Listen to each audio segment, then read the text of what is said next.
democracy to get their class ends. And so the idea here that I think is, again, when we use the term commons, it's an effort to get past it. Now, whether culturally it's a term that will work in your community, in the circuits in which you struggle, I don't know. I'm less worried about the term, and the term may reach a point where we can't use it anymore. Okay, the capitalists may win the definition of the term. I've used many terms in my work that have been colonized, and I can't use them anymore, or they no longer mean what we originally meant.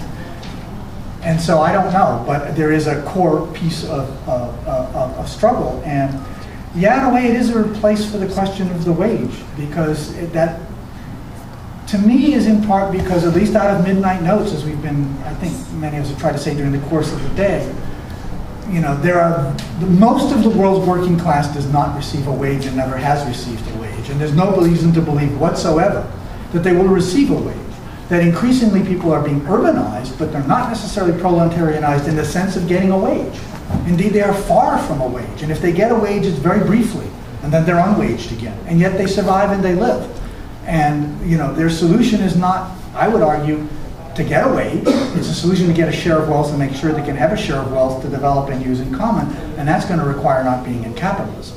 And so we're using commons, and I think it's a dangerous term because it's so vast. Not only because the capitalists use it, and will use it more, but because we can mask a whole lot of non-understanding in a nice term. And I think that's looking to, perhaps to some of the next discussion.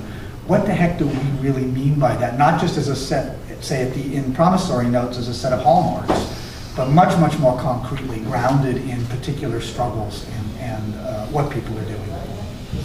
So take Dorothy and then you guys can respond. Yeah.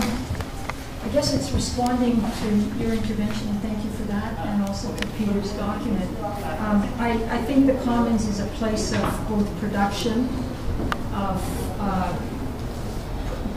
and reproduction, and it's a place of production of culture. And I think I'm going to try and be brief here.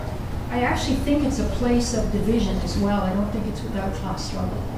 And I would disagree with you, Peter, in this sheet about that. And I think that that's something that is really necessary if there is to be a definition, which Monty has just talked about, and to work on using this term. For me, it's the question that you raised about how commons are a place of production of culture, inside and outside the wage relation, and how they do and do not deal with divisions within the class and other kinds of class, including class race divisions, class gender divisions, other kinds of class divisions as well. I think those are fundamental questions to deal with in terms of looking at the usefulness of the metaphor in the commons. Leave it at that. Thank you for that. Do you guys want to respond to that? I just want to add that one thing. I agree on the question who you just said, Dorothy, about the commons as the place of production of culture. And I agree with Peter. I was about to say, what's his name?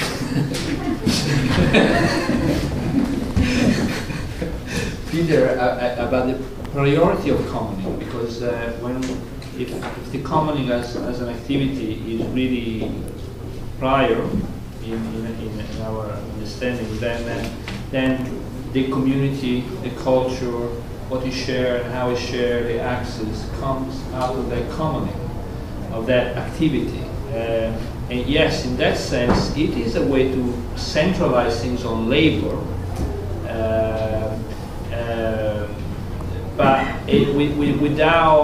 but with clearly the inclusion of both production and reproduction, something that moved us away from the orthodox,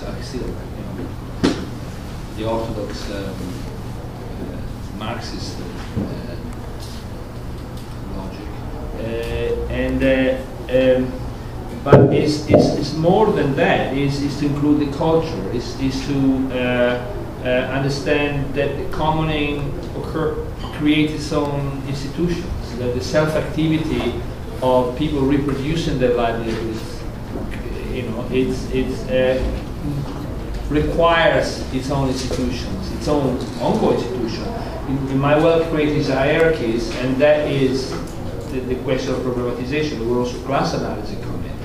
But then is also the question of the commons as a context of also struggles among different layers of the hierarchies or the class struggles, rather than the market, rather than the capitalism as a context of class struggle, a different type of context. And we will try to explore that. What does it mean? What does it mean that the commons, the shared, to certainly with all the division, is a context of struggle, is a context of power relation? And how is that different? And why does it matter, really, to say that that is different from a different context, a context which is predicated on the commodity and on private property? Okay, so it's not the same that let's not romanticize the commons are no struggles, there's no powers, it's a different context of class struggle. What enclosures do is to create a context. When you look at the dynamic of capitalism, the very first step is to create commodities, enclosures, create a proletariat and create original accumulation in that sense. And that also create a context of people interaction through which that struggle is played out. How is this other context affecting this struggle? These are just questions. There's a question. Okay, did you want to respond to that too, and then we'll do the question? I mean, this is kind of very, but I mean, while acknowledging that commons produces culture, I was just wondering what happens when you invert that and think of. I